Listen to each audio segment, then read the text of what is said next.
வணக்கம் நண்பர்களே, விவேகம் வீட்பேசிலிருந்து டாக்டர் ஆனந்தராஜ். இன்றைய காணொளியில் தமிழ் தேசியத்தின் தந்தை என தமிழ் அறிஞர்களால் போற்றப்படக்கூடிய பெருஞ்சித்தனார் என்று அழைக்கப்படக்கூடிய ராஜமாணிக்கம் என்பவரை பற்றி பார்ப்போம். இவர் 1933ஆம் ஆண்டு மார்ச் மாதம் 10ஆம் தேதி சேலம் மாவட்டத்தில் உள்ள சலகண்டேசபுரம் என்ற கிராமத்தில் உள்ள சமுத்திரம் என்ற ஊரில் பிறந்திருக்கின்றார். இவரது இயற்பெயர் ராஜமாணிக்கம், அதாவது தந்தையிட்ட பெயர் ராஜமாணிக்கம். இவர் தந்தை மீது கொண்ட பற்றின் காரணமாக தந்தையினுடைய முதல் பெயரை துரை என்றை இணைத்து துரைமாணிக்கம் என்று ஏற்படுத்தி கொண்டார். இவர் 1950இல் சேலத்தில் பள்ளி படிப்பினையும் பின்பு சேலம் நகராண்மை கல்லூரியில் கல்லூரி படிப்பையும் முடித்தார்.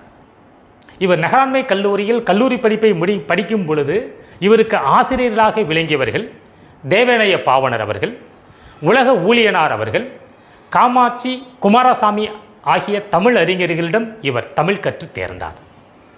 இவர் தமிழ் கற்கும் பொழுதே தமிழின் மீது அளவற்ற பற்று கொண்டு விடுதலை வேட்கை போன்று தமிழை சுவாசிக்க தொடங்கினார். அரசியல் களத்திலும் சாதி ஒழிப்பு, இந்தி திணிப்பு எதிர்ப்பு, தமிழ் ஈழ ஆதரவு, தனி தமிழ் நாடு என்ற கோரிக்கைகளை முன்னிட்டு போராட்டங்களை நடத்தினார். அதனால் கைதும் செய்யப்பட்டார், விடுதலையாகி வந்தார். வந்த பின்பும் தமிழுக்கு ஆதரவாக பல்வேறு நூல்களையும் அமைப்புகளையும் ஏற்படுத்தினார். இவர் தேவநேய பாவனருடன் இணைந்து தென்மொழி, தமிழ் சிட்டு, தமிழ் நிலம் போன்ற இதழ்களை தானே நடத்தி வந்தார். மேலும் பகுத்தறிவு, தென்றல், முல்லை, வானம்பாடி, விடுதலை, உரிமை முழக்கம், ஜனநாயகம் போன்ற இதழ்களில் ஆசிரியராகவும் கவிதை தொகுப்பாளராகவும் பணியாற்றியிருக்கின்றார்.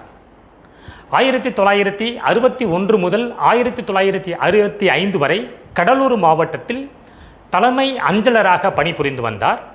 தான் பணிபுரியும் பொழுது அரசு வேலையில் இருப்பதனால் தன் பெயரை பெருஞ்சித்தனார் என்று மாற்றிக்கொண்டார்.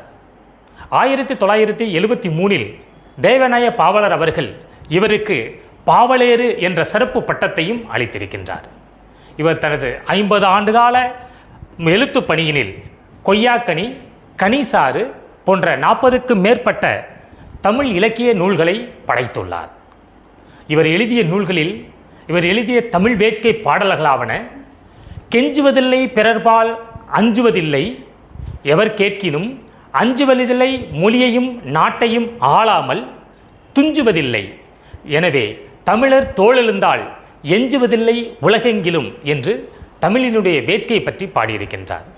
மேலும் தமிழ் எப்படி வளரும், தமிழ் எப்படி வாழும் என்று, தமிழ் வாழ்க வென்பதிலும் தமிழ் வளராது, தமிழ் பெயரை வைப்பதினாலும் தமிழ் வளராது, தமிழ் சிரிப்பை கொக்கரிப்பாக கொட்டினாலும் தமிழ் வளராது, கொக்கரிப்பு பேச்சாலும் தமிழ் வளராது. அப்படி என்றால் எப்படி தமிழ் வளரும்?